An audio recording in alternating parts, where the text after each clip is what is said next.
In this video, we'll be going over several example problems involving Newton's laws. We will go over many different types of problems, and so I'll include timestamps with each problem and problem description down below in the video description in case you need to come back and jump to a specific problem.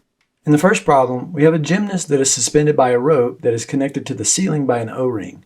If the weight of the gymnast is 500 newtons, find the tension in the rope and the force on the O-ring. So here we're looking for the tension in the rope and the force on the ceiling from the O-ring. To do this, we'll use Newton's second law, but first we always need to draw a free body diagram. We'll do this for the gymnast, the rope, and the O-ring. I'm going to take a little more time on this first problem to show you how Newton's laws all come together when we solve these types of problems. Looking at the gymnast, they have a weight that will be pointed downward and the rope pulling up on them. We'll call this tension T1. Now, because we know the weight, we can go ahead and plug into Newton's second law to solve for the tension. Doing this, our first step is to find the net force in the y direction. We have a positive tension upward and a negative weight, so it's downward. Next, we take the net force that is represented by this sum and set it equal to the mass times acceleration, in this case the acceleration in the y direction. And finally, we solve for the quantity we're looking for, which gives us the tension is equal to 500 newtons. Notice that these steps involved in using Newton's laws to solve problems will be the same in every future problem we'll work, and we'll always begin with pictures and free body diagrams. We're not quite finished with this problem. If we draw a free body diagram for the rope is in tension from the gymnast pulling down, but the O-ring that the rope is attached to is also pulling up on the rope. Because the gymnast is pulling on the rope with a force that is equal and opposite to the force the rope was exerting on the gymnast, we'll call these tensions both T1. We'll call the upward tension from the O-ring on the rope T2. Now, if we draw a free body diagram for the O-ring, the rope is pulling down. Again, we'll call this T2, and then there is the force from the ceiling that is holding the O-ring by pulling upward. We said the tension force T1 from the gymnast on the rope and from the rope on the gymnast are equal and opposite. And this is because these form an action-reaction pair from Newton's third law. We could add subscripts to denote which object is exerting each force and which is feeling the force, but for now we'll just show that these are equal. The tension T2, or the force from the rope on the O-ring and the force from the O-ring on the rope, also form an action-reaction pair. Remember, the two forces in an action-reaction pair are each on a different object, and therefore only one can show up in a given free body diagram. We can also see how these objects are transferring this force. We found the tension T1 is equal to the weight, or 500 newtons, but since there are only two forces on the rope and the rope is not accelerating, T2 must also equal T1. And if T2 is 500 newtons, this must mean the force on the ceiling is also 500 newtons. So even though no numerical values were given for the forces on the ceiling, we're able to use all of Newton's laws to determine the size of this force. In this next problem, we have a crate that is suspended by a rope connected to an O-ring. The O-ring is held in place by a rope connected to a wall and another connected at a 60-degree angle to the ceiling. If we assume we know the weight, which we'll call W, we want to find the tension in each rope in terms of the weight. We'll solve a few problems like this where we'll find an answer in terms of variables rather than plugging in numbers. This will be useful because we can always plug in numbers later, or we can find what would happen if one or more values were to change. First, we'll draw a free body diagram for the crate and for the O-ring. The crate has a weight downward and a rope pulling upward. We'll call the tension force from this rope T1. In this case, we'll take the O-ring to be massless. It has three ropes pulling on it. We'll again call the tension downward T1. The tension on the horizontal rope we'll call T2, and we'll call the tension in the rope at an angle T3. Remember, whichever object we're looking at, tension is a pulling force, so we'll always draw tension pulling away from that object on the free body diagram. We can see that T3 has both an X and Y component. If you want to draw the components on a free body diagram, I recommend drawing them on a separate free body diagram to keep it from getting cluttered on your paper. Since I can draw them neatly here and need to save a little space, I'll draw them on the same free body diagram, but I'll color them differently so they're not mistaken as new forces. In this case, the vertical component, or Y component, is opposite of our 60-degree angle, so it will be found using sine, leaving the X component to be found using cosine.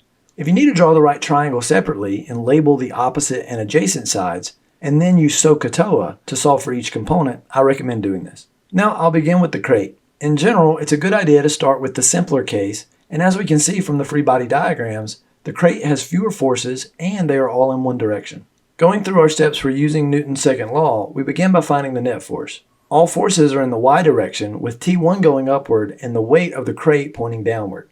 Since the crate is not accelerating, the acceleration is 0, so we'll just set our result equal to 0. Now solving, we find the tension T1 is equal to the weight. This makes sense because this rope is only having to support the weight of the crate and nothing else. Now I'll make some room and keep our result for T1.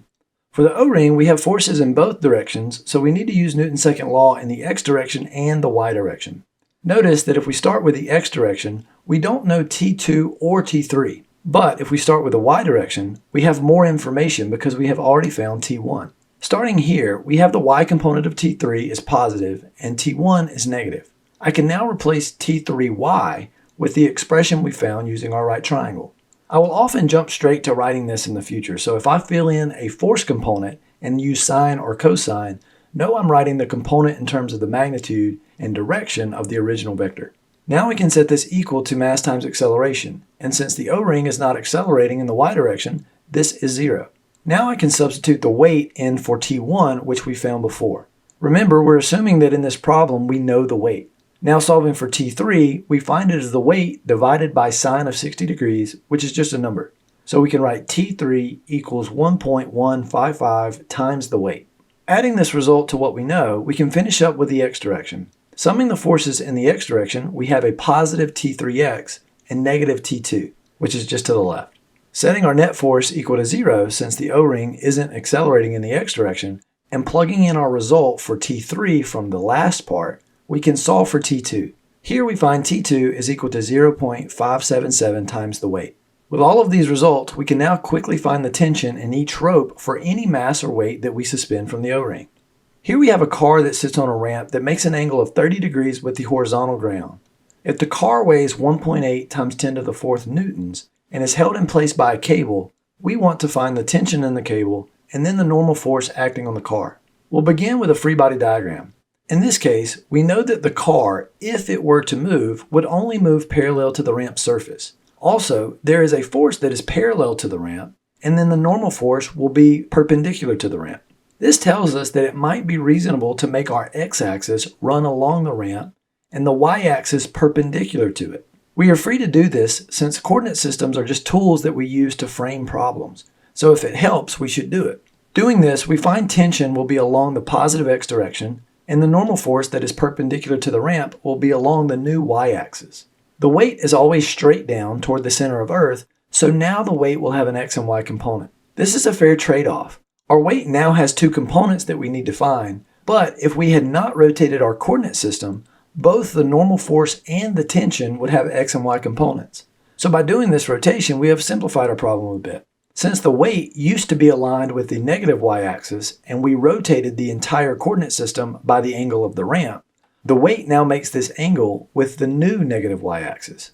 We could show this in a few different ways, but I'll leave that up to you. Just know that this angle is always equal to the angle of the ramp when we rotate our coordinates in this way. Neither direction is obviously easier to handle, so we'll just begin by looking at the x direction and applying Newton's laws. Summing the forces in the x direction, we have the tension, which is positive, and the x component of weight, which is negative. The component of weight that is parallel to the x-axis is the opposite side relative to our 30-degree angle, so it is found using sine. Since the car is being held in place, it is not accelerating, so we can set our net force equal to 0 and solve for the tension. Plugging in our weight, we find the tension is equal to 9,000 newtons. Now we move on to the y direction. Summing the forces, we have the normal force in the positive y direction, and the y component of the weight in the negative y direction. Again, setting this equal to 0 since there is no acceleration, and plugging in the weight, we find the normal force from the ramp to support the car is 15,600 newtons. In this example, we're going to look at an Atwood machine. An Atwood machine is made of two objects that are connected by a string over a pulley. We take the pulley and string to be massless. Here we have an Atwood machine consisting of a crate on a ramp and a suspended bucket. If the objects are to move at constant speed, find the weight of the bucket in terms of the weight of the cart. First, we'll draw a free body diagram for both objects. The crate will be our first object, and the bucket will be our second object, so we'll use this in labeling. I'll draw the free body diagram for the bucket first. Here the bucket has mass, so it will have a weight going downward, and the tension from the string will pull upward. For the crate, we'll again rotate our coordinate system to align with the ramp as before. The crate has a weight pulling straight down, a normal force perpendicular to the ramp, and the string is pulling the crate up along the ramp.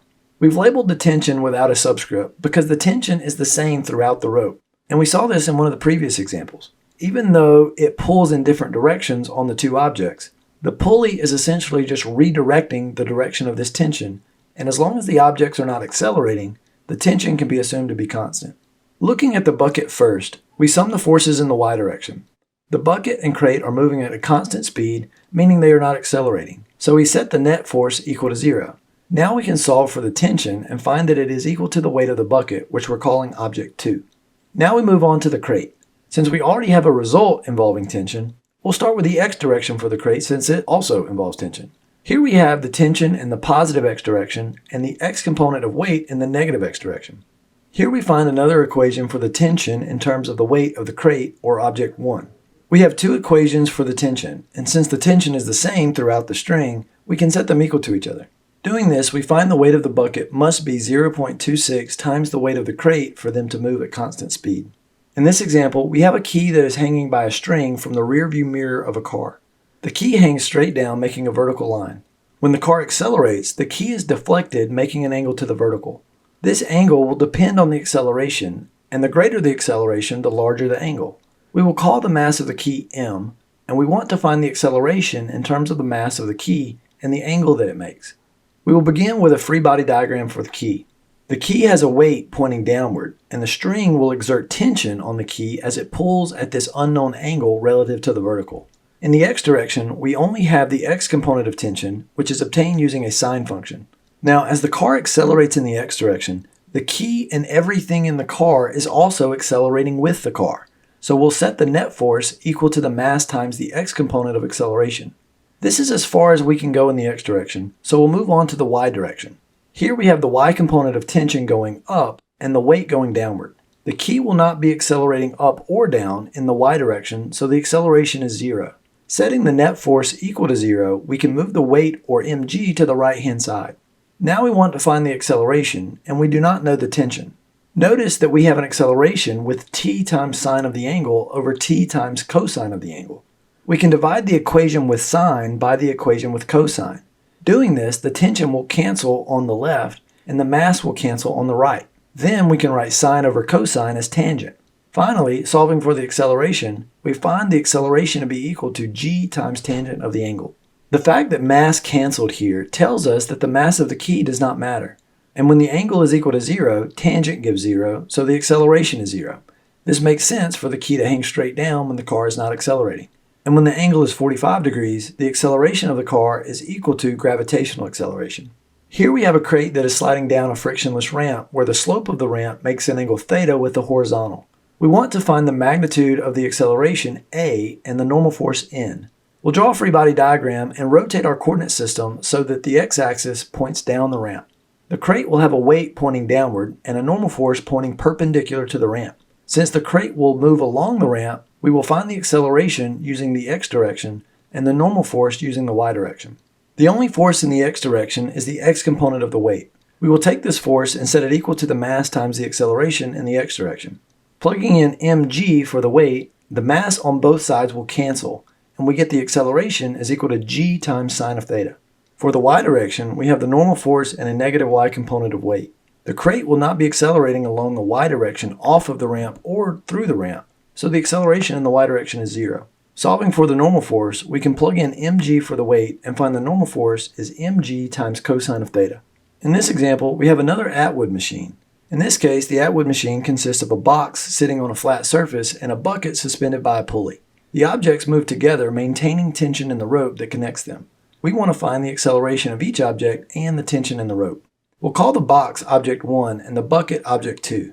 The box has a weight going downward and a normal force upward, and the tension in the rope pulling the box is to the right. For the bucket, it has a weight going downward and tension pulling the bucket upward. Since the objects are moving together, we'll say the bucket is moving down and the crate is moving to the right. For the crate, we can see the normal force should be equal to the weight since there are only two vertical forces and there is no vertical acceleration. For the x direction, there is only the tension, which we can set equal to the box's mass times the box's horizontal acceleration. For the bucket, the tension is pulling the bucket upward and its weight is downward. We'll set this equal to the bucket's mass times its vertical acceleration. In this case, we have the bucket moving downward, so the acceleration will be negative. We can multiply everything here by -1 to make the right-hand side positive. Now we said that the objects move together, and this must mean that they have equal magnitude of acceleration. So we can write a1x is equal to a2y. Now, since all of these accelerations are the same, we'll just write all of the accelerations as a. Now we'll take our equation for tension from the box and substitute it into the equation for the bucket.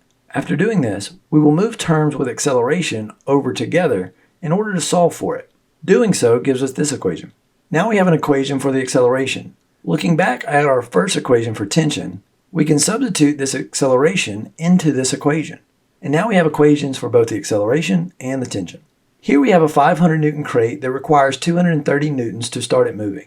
To keep the crate moving only requires 200 newtons of force, and we want to find the coefficients of friction μs and μk. We'll draw a free body diagram for the case where the box is being pushed and it is just before moving when static friction is maximum. The box has a weight downward and a normal force straight up perpendicular to the surface. We'll say the applied force is to the right. Since this force is attempting to move the object to the right, static friction will oppose this applied force and point to the left.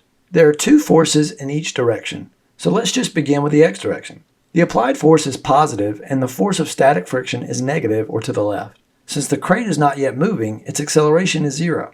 Substituting our formula for the maximum value of static friction, we can solve for the coefficient μs.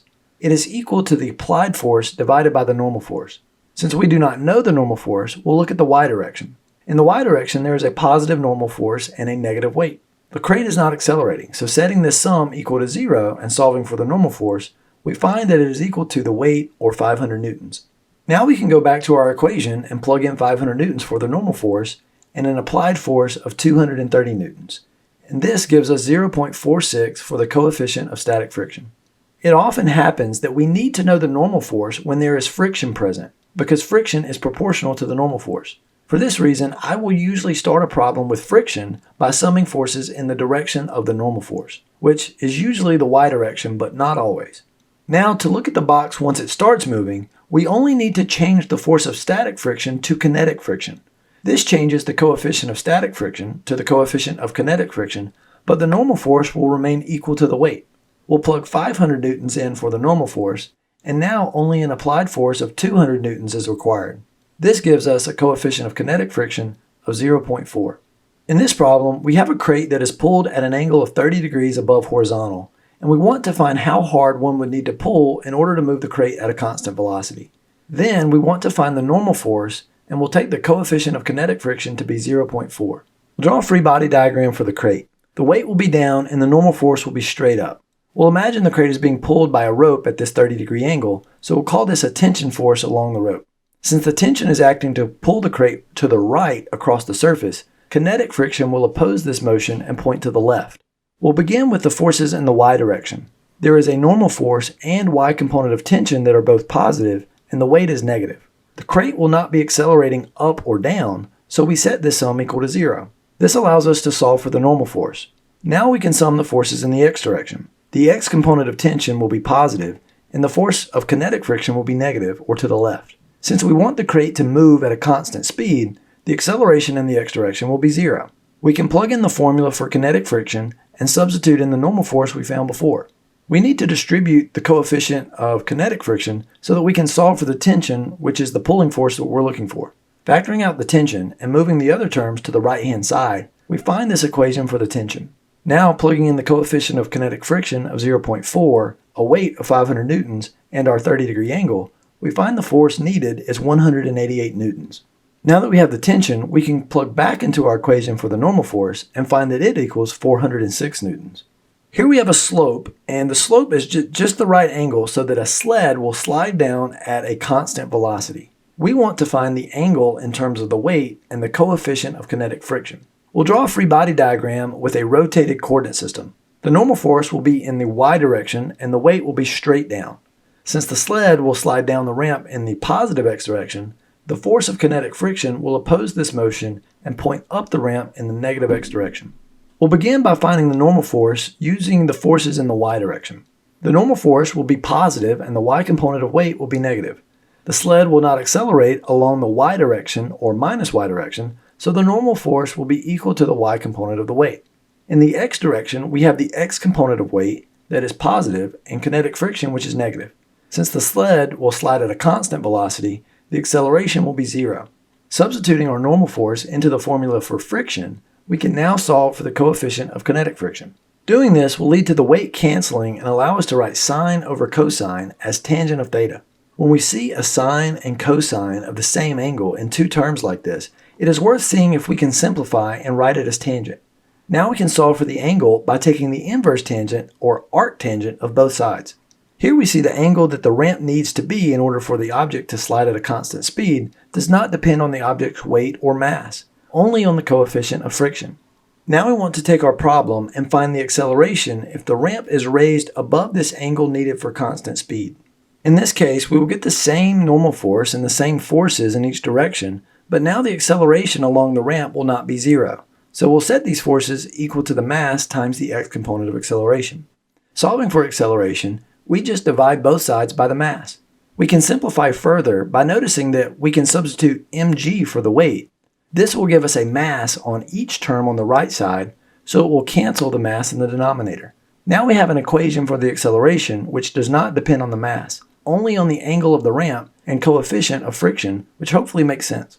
Here we have a vertical spring that has been stretched by 1 centimeter when a 12 Newton weight was attached to its end.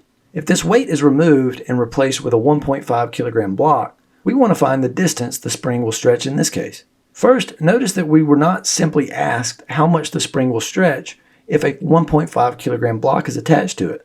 This is because we probably cannot solve for this distance right away. We must use the first scenario to gain some information that will help us solve the second part of the problem.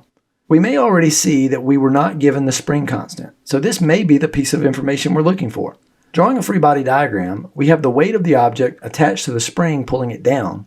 This will displace the spring downward, so the spring will exert a force upward. Summing up the forces in the y direction, we have a positive spring force and negative weight. I'll write the spring force as minus k, the spring constant, times the displacement y. Here I have set the equilibrium position equal to 0, so the final position y is the same as the displacement. Writing the spring force this way should take care of the direction. Since y will be negative, or minus 1 centimeter in this case, the two negatives will become positive, and we know the spring force is upward.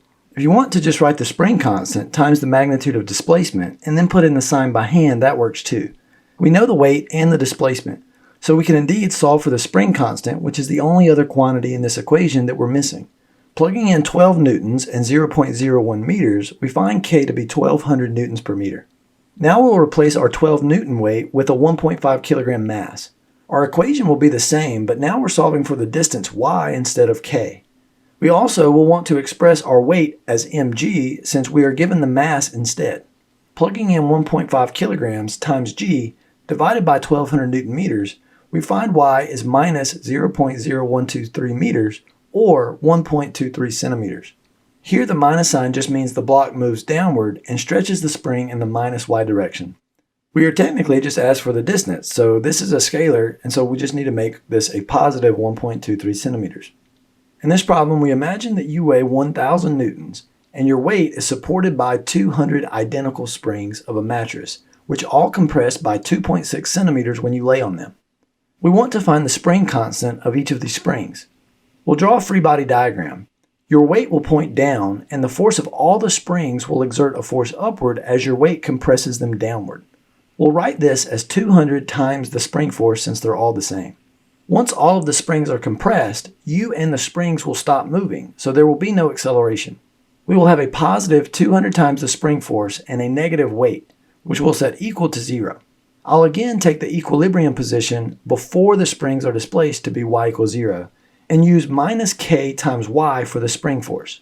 Plugging in, we have 1,000 newtons divided by a negative 200 times a negative 0.026 meters. Here the displacement is negative, and the two minus signs will cancel to give a spring constant of 192 newtons per meter. Here we have a car weighing 15,000 newtons. It is towed up a 25-degree slope at a constant velocity, and friction can be neglected. The tow rope is rated for a maximum tension of 5,000 newtons before braking, and we want to find if the rope will break under this load. We'll draw a free body diagram and rotate our coordinate system. The weight will be straight down, the tension will be up the ramp in the positive x direction, and the normal force is in the positive y direction. We want to find the tension, so we'll start with the x direction. The tension will be positive, and the x component of the weight will be negative. The car is towed at a constant speed, so there is no acceleration. Solving for the tension and plugging in 15,000 newtons for the weight times sine of 25 degrees, we find the tension is equal to 6,340 newtons. Since this is greater than the maximum of 5,000 newtons, the rope will break and not be able to support the car as it's towed. Here, Carol pushes a 25 kilogram wood box across a wooden floor at a steady speed of 2 meters per second. We want to find how much force Carol needs to exert on the box. Then, if she stops pushing, we want to find how far the box will slide. We'll do this by taking the coefficient of kinetic friction to be 0.2. Drawing a free body diagram, the box's weight is down, the normal force is straight up, and we'll say Carol is pushing to the right, so the force of kinetic friction will be to the left, opposing the motion of the box. We can see the normal force will be equal to the weight and can sum the forces in the y direction to find this. Summing the forces in the x direction, the pushing force will be positive and friction will be negative. The acceleration will be 0, so we find the pushing force will equal the force of friction. We can plug in the weight, or mg, in for the normal force in the formula for friction. Plugging in 0.2 for the coefficient of kinetic friction, 25 kilograms for the mass, and 9.8 meters per second squared for g, we get 49 newtons for the pushing force. Now if Carol stops pushing, everything remains the same, but we'll remove the pushing force. This means the only force acting on the box that's in the x direction will be the kinetic friction, which is still negative because the box is still sliding to the right. The box will start to decelerate, so we'll set this force equal to the mass times the acceleration. Solving for acceleration, we get minus the kinetic friction divided by the mass of the block. Looking back at our equation in the x direction, the force of kinetic friction was equal to the pushing force, which we found to be 49 newtons. Dividing this by 25 kilograms, we get an acceleration of minus 1.96 meters per second squared. The minus sign here indicates the acceleration was negative, which is consistent with the box slowing down as it moves to the right. Notice that this acceleration is constant. The force of friction is equal to the coefficient of friction times the mass times g. And these are all constant. Since these are constant, the acceleration must also be constant. It's important for us to be able to identify when the acceleration is constant.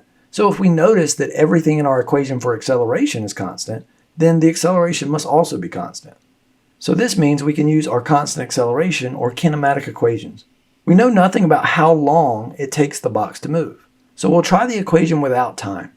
We also know that the final velocity of the box will be 0 when the box stops. Solving for the displacement and plugging in 2 meters per second for the initial speed and minus 1.96 meters per second squared for the acceleration, we get a positive 1 meter for the displacement. Here we have a 50 kilogram metal box that sits on the bed of a dump truck that is making an angle of 20 degrees to the horizontal. We want to find the static friction force on the box, so we're assuming it is not moving. Then we want to find the angle at which the box would slide, and we'll take the coefficients of static and kinetic friction to be 0.8 and 0.6 respectively. We'll draw a free body diagram for the metal box. The box will have a weight straight down, and the normal force will be in the positive y direction perpendicular to the bed of the truck. Since the weight has a component pulling the box down the ramp, static friction will oppose this and push up the bed. Since friction is present, we'll begin with the y direction where we have a positive normal force and a negative y component of weight. The box is not accelerating, so this will equal 0. This gives the normal force equal to the y component of the weight. In the x direction, we have a positive x component of weight and a negative static friction. The acceleration is 0 since the box is not yet moving. We're looking for the force of static friction, so we don't need to substitute in a formula for friction, we can just solve for it. Doing this, we get 168 newtons. Now we will increase the angle until the point just before the box starts to slide. Our equations in the x and y directions will be the same. Our static friction force from before no longer holds because now we have changed our angle. So I'll use our formula for static friction and plug in the normal force that we found from the y direction. Moving the negative term over to the right-hand side, notice the weight will cancel. We can also divide by cosine theta and write our coefficient of static friction as tangent of theta. Now we can find the angle by taking the inverse tangent or arctangent of 0.6. This gives an angle of 31 degrees.